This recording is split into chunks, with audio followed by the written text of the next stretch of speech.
Good morning, Bulldogs, and welcome to the BNN News Show. I'm Maddie Smith. And I'm Michaela Matheny. This week we'll be showing you more on the Supreme Court simulations, the C4 Poetry Contest, cap and gown distribution, the ACT, the choir concert,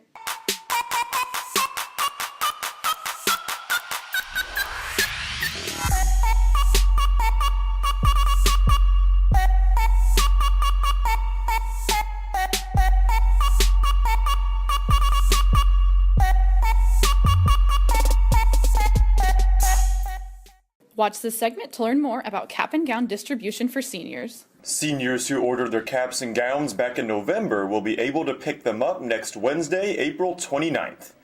Any other materials that were pre-ordered in November will also be available for pickup in the main office. Students will pick up their materials during their English classes that day outside of the cafeteria. If you need assistance in getting a cap and gown due to finances, see Mr. Green in the main office or your counselor. Seniors who have not placed orders for graduation materials may still contact Herff Jones, North's graduation materials partner, to place their orders.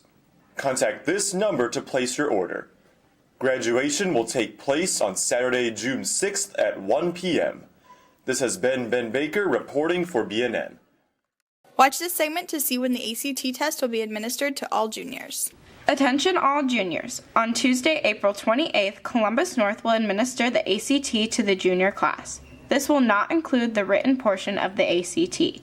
The test will be administered during periods 1 through 5A. This will be a great opportunity for all juniors to see how they do on a college entrance exam and at no cost. Make sure you bring number 2 pencils, your calculator, a form of identification, and turn your cell phone off.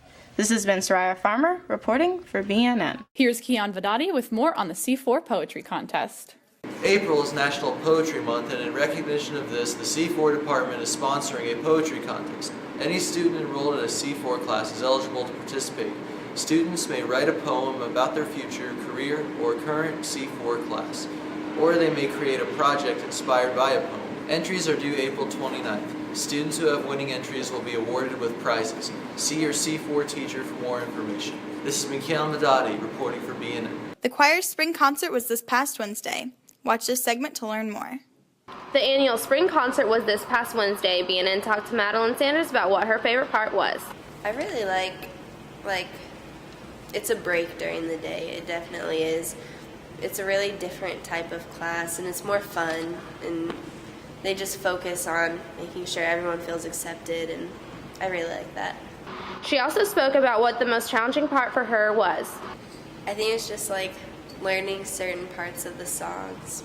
Like, I don't know, I'm second soprano, so it's kind of the middle part, and it's really hard to hear it and understand, like, I don't know, how to sing it during the song. Like, I just get lost sometimes.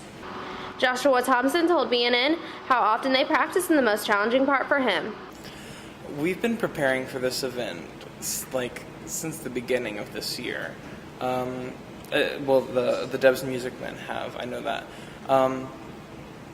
Ever since the winter concert, all the other choirs have been preparing, but the Debs Music Men show has kind of been the big thing. I'd say that the most challenging part would have to be learning all these new dances, because we got a really good choreographer, Cruz, I don't know his last name. Cruz came in and he helped us with our choreography, and the show was really shaped up, and I'd say that was probably the most difficult part. Choir will be hard at work to prepare for next year's concert. This has been Autumn Brown reporting for BNN. Watch this segment to find out more about how one government class is learning the Supreme Court's judicial process. This past week, Mr. Termail's government students have been preparing and presenting a project about student-based Supreme Court cases. To learn more about the project and understand its importance, BNN caught up with Mr. Termail. The project is students are in groups, and they are the attorneys for former Supreme Court cases. And so they're all revolving around students and student trials and that have made it to the Supreme Court. And so we're just acting it out. I think it's really important because it shows and kind of brings the Supreme Court to life. And sometimes it's hard to understand that the Supreme Court in D.C. and of course we have the Indiana Supreme Court can affect you every day, even though you're not in the trial, or you may have never truly studied the trial.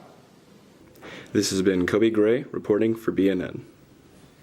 And that's it for this week, Bulldogs. Be sure to tune in next time for your Columbus North broadcast news source. For BNN, I'm Maddie Smith. And I'm Michaela Matheny. Have a great day.